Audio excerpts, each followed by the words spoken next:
So for example, if you look at our circulatory system, you, you don't, very few people realize that only 30% of our blood is circulated by our heart.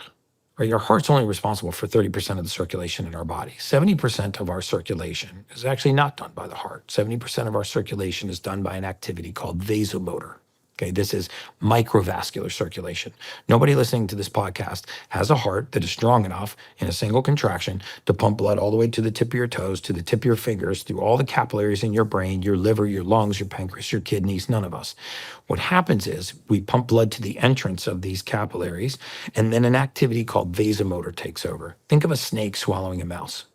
Okay, so what happens as we age to these capillaries, to this microvascular circulation? Well, as we deprive it of sunlight, which we very often do, it becomes deconditioned, if you will. You lose the vascular laxity. Blood flow begins to decrease. The reason why most people start wearing readers in their 50s is not because their eyesight is physically changing, but because the blood flow to the back of their eyes is changing.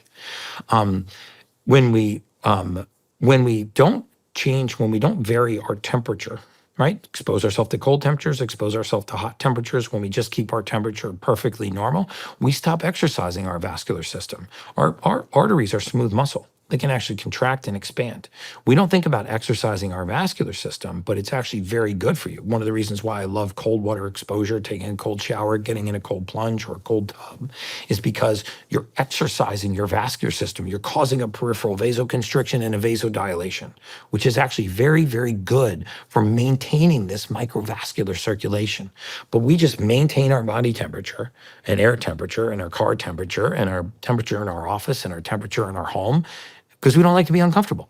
We got to stop telling grandma not to go outside, it's too hot, not to go outside, it's too cold, just to lay down, just to relax, just to eat at the very first pang of hunger. This is collapsing all of our natural defense mechanisms.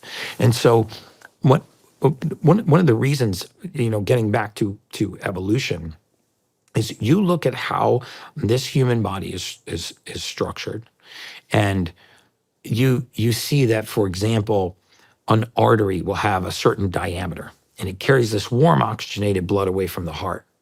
And then wrapped around this artery, comprising the same diameter, but divided into smaller little pipes, are the veins. And the veins are smaller in diameter, and they're wrapped around the artery to improve the heat exchange.